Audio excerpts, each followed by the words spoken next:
नमस्कार, मी नंदिनी चौधरी। आज आपण लसूण घालून कटाची आमटी करूया। खूप छान होतं, करून पहा। आवडलं तर लाईक करा, शेअर करा, कमेंट्स करा।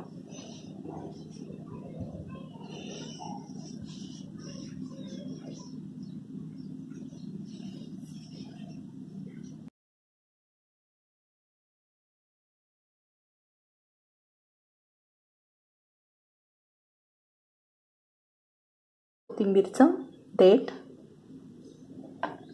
लसूण, आल्याचा तुकडा,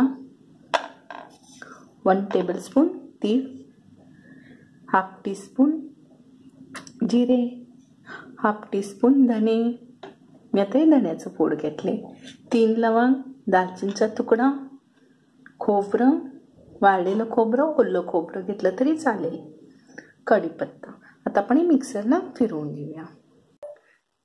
तीळ तेलात टाका, बाकीचं आपण आता मिक्सरला फिरवून घेऊया। गूळ, मीठ,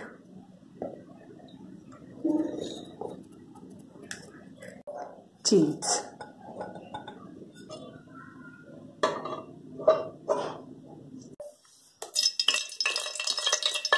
हिंगपूड,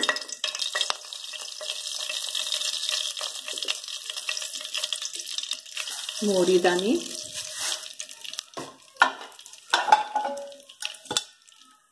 तीळ,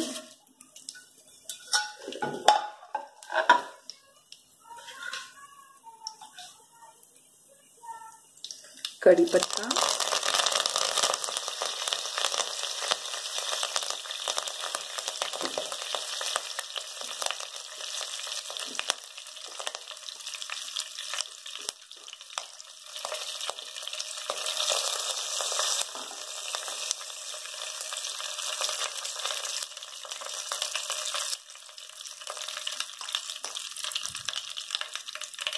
मिक्सरला फिरवलेलं मसाला,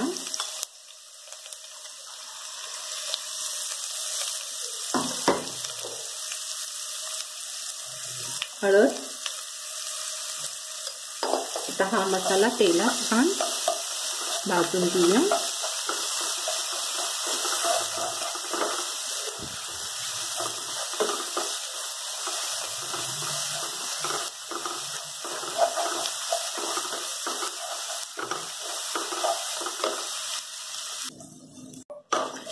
मसाला छान भाजून झाला।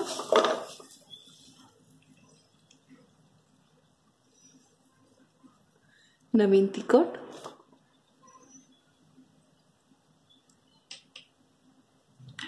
दीड टेबलस्पून तिखट,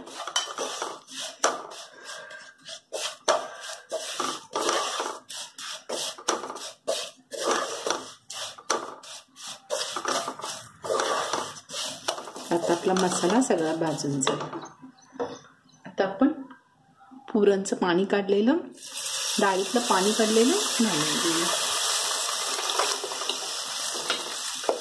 त्याच्यामध्ये आपण गूळ, चिंच आणि मीठ घालून घेतो।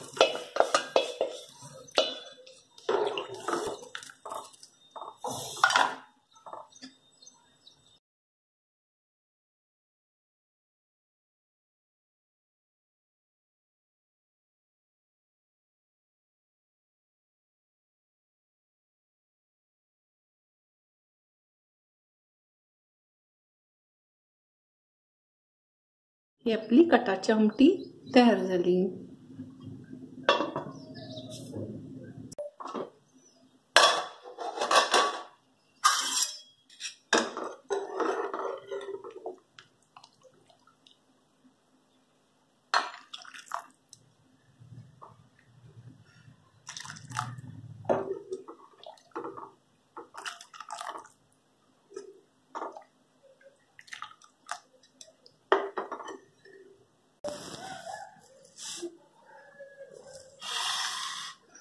ही आपली कटाची आमटी तयार झाली।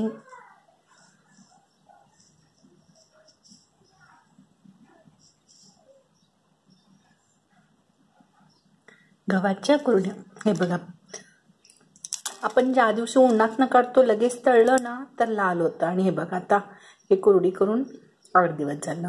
हे बघा पांढरे शुभ्र मस्त झाले. गार झाल्यानंतरच तळल्यावर पांढरे होतात.